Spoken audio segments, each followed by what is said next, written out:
Okay, so we all have that feeling when we see something and we think that we want it, but then later on in life we realize that actually we wanted to be it, right? So that was me when I saw the Nicki Minaj Barbie in the Barbie World music video, and that's how we got to this point here.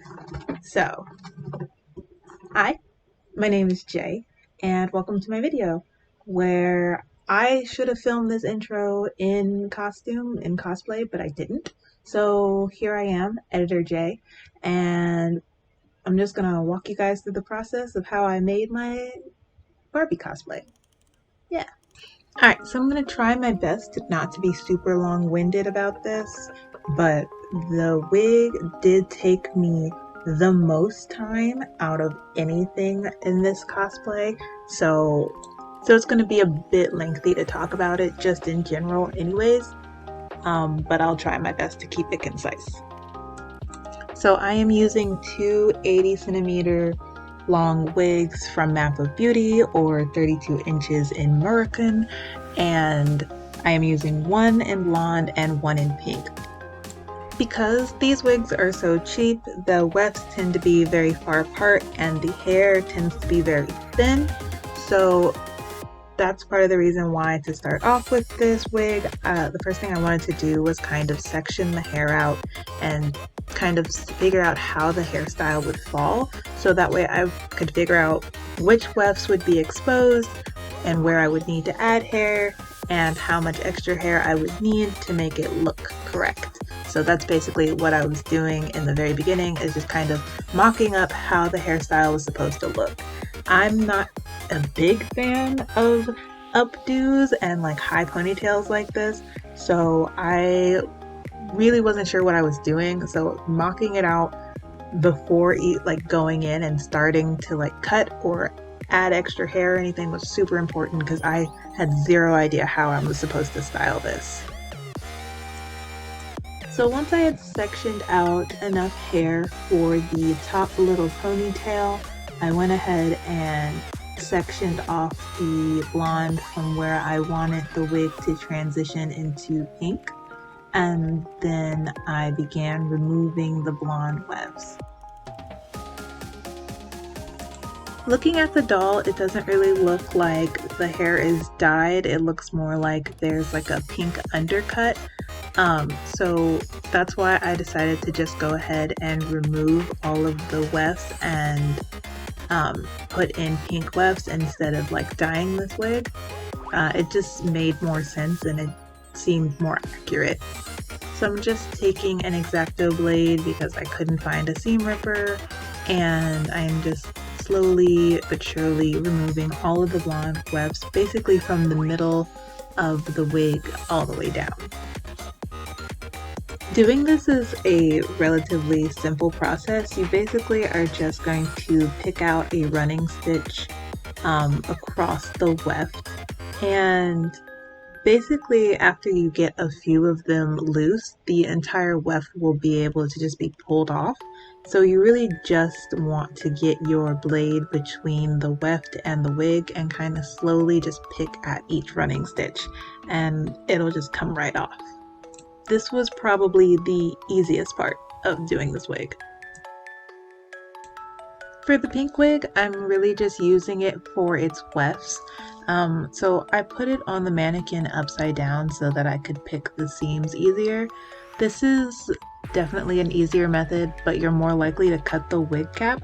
So I don't really recommend this for your main wig because you want to keep that one structurally sound. But for this purpose, this was the easiest way to go about it. And I'm literally doing the same exact thing. It's just quicker because I'm picking the seams from the inside of the wig. I could have definitely saved like a mountain of time by simply gluing the pink wefts onto the blonde wig, but in the beginning of this project I really wanted to make sure that this was going to be like a better quality wig, and so I wanted to stitch the wefts on because I wanted to make sure it was secure so that if I reused this wig for something else, that it wouldn't like melt if I tried to dye it or if I put it in like heat. But later on, when I did the rest of the wig, that quickly went out the window. It just wasn't plausible with this wig. So if I ever do reuse this wig, I'm probably gonna have to completely deconstruct it before I do anything else with it. But I digress. I hand stitched all of the pink wefts onto the blonde wig using a regular thick needle and some very strong thread, because I did not have a curved needle. But it works just as well. You can absolutely do this with a straight needle.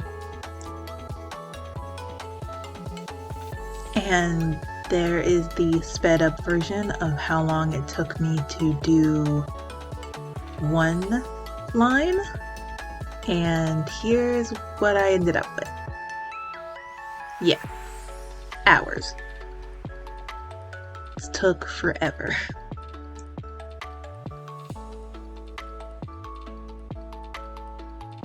And when I say I realized later that this project would be impossible without hot glue, I mean like directly after I had spent forever sewing those wefts in.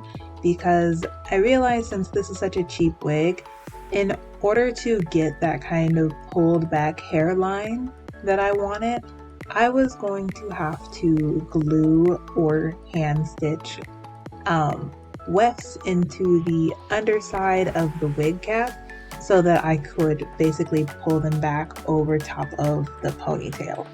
And I was not going to hand stitch any more wefts in, and hand stitching wefts underneath of wefts on the bottom side of the wig, it's very complicated and annoying to do. So yeah, we settled on hot glue very quickly. So that's what I'm doing here. I'm just gluing, I think 3 tracks of wefts into the front underside of the bang area on the wig. So that way when I flip the wig over, I can just style them back into that ponytail.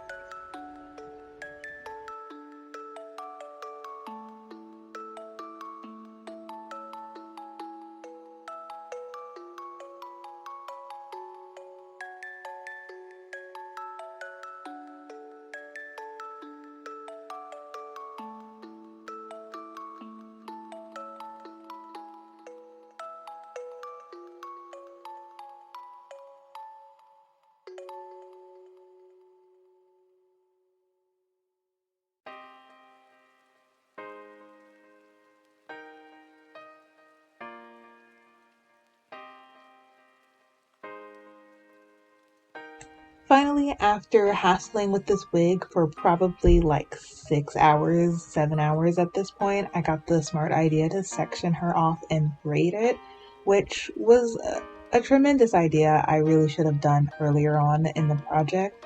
Probably right after I sewed in all of those pink wefts, I probably should have braided her, because this was a 30-inch wig, like I said, so she was getting tangled just by moving. It was ridiculous how tangled this wig would get.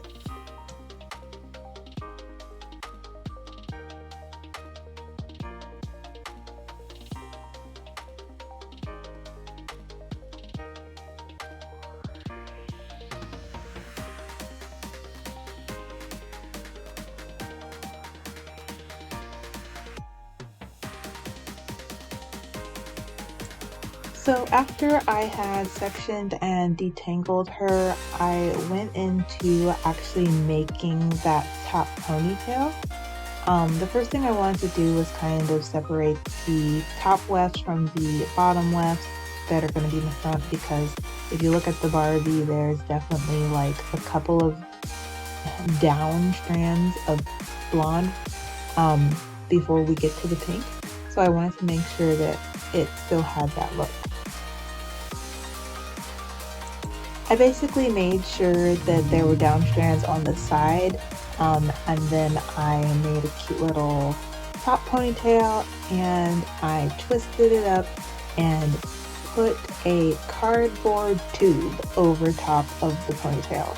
In hindsight, I wish that I had cut this cardboard tube a little bit smaller, but I was just so amazed that I was able to come up with that's just what I ended up doing. After I figured the tube out for the ponytail, it basically just became wig cosplay 101, by which I mean simply pulling the hair strands into the place where you want them, using the steamer to steam them in place, and then going over it with hairspray. I use Got2b hair glue and just combing and brushing it into place so that it looks nice and the way you want it to look.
Once I'd gotten all the hair steamed and pressed into place, I just went over with one good spray of Got2b, and then I kind of made sure everything was nice and smooth, and I rubber banded up into its ponytail.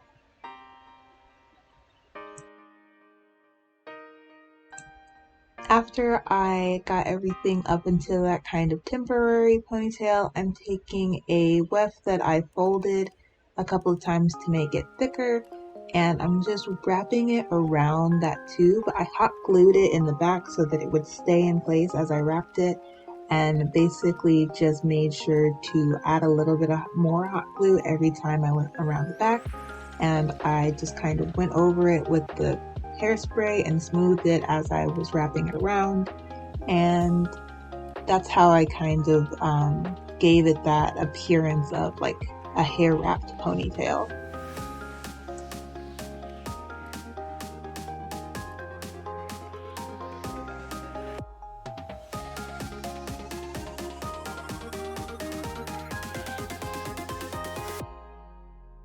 After I tucked all of the hairs in place with some extra Got2b hair glue and just kind of went over it with a brush for some extra detangling, I was finally finished with the wig, and I could finally move on to the next part, which was the outfit.